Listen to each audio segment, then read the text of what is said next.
Masok anointed talaga ng kaaway. Sabi niya, habang nagpipreach lumalapit, at sabi niya, ikaw, sabi niya, hypocrite, kung ano sinasabi sa propeta, babalihan mo, lahat ng mabuto mo. Ano?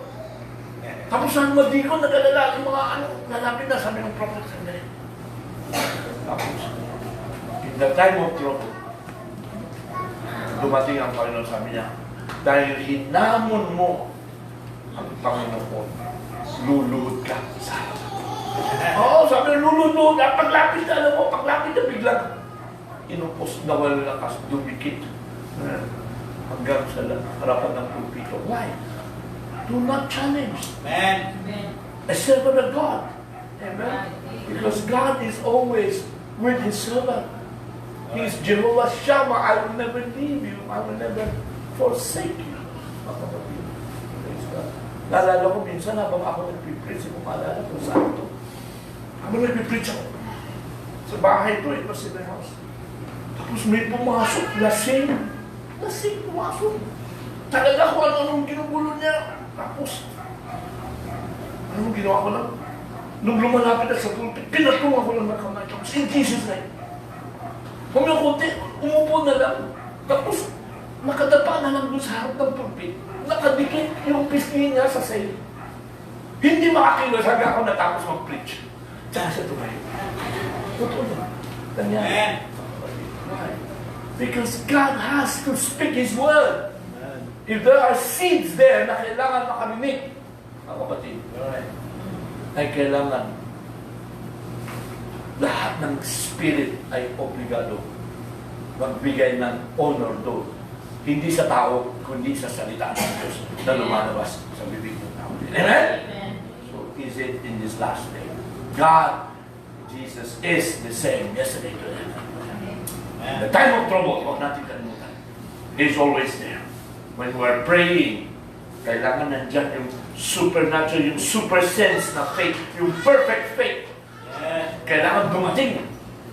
Pag dumating yung inspiration ng perfect faith, mga kapatid, alam natin na pag pinag-pray mo, magaganap at magaganap. Amen.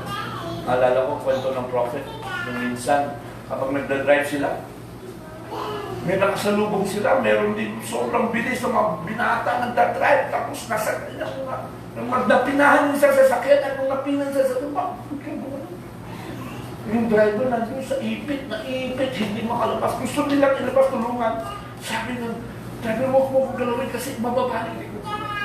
Alam mo, nabutan ng prophet, lumapit lang. Tinanong unang tanong, Kristiyano ka ba?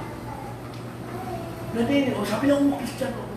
Sabi niya, maniwala ka. Tapos biglang dumating ang super faith sa prophet at sabi niya, habang pag-pray niya, sabi niya, maniwala ka lang. Alam mo, yung sasakyan biglang na lang gumanon.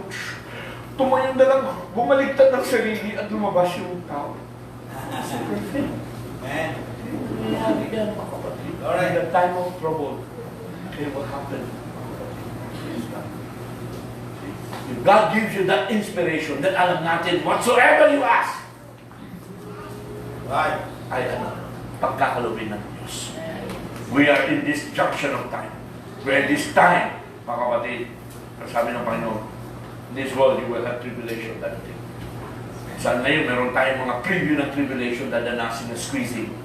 So, when that comes down to the fullness, then fullness of the third pool ay magkakaroon din ng manifestation sa ating kalagayan. Amen? Sa time ng prophet, sa time ng ating Panginoon, na-display yan, sa time ni Paul, na-display yan, mga kapatid, praise God, hallelujah.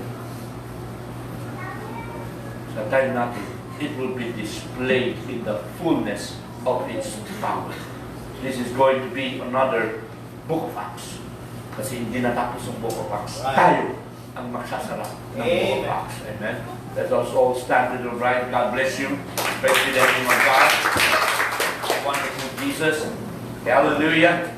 Glory be the name of God. Hallelujah. Praise be the name of God. Amen. Hallelujah.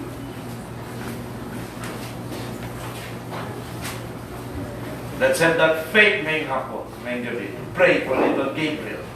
Mga kapatid. Nawa ba mo?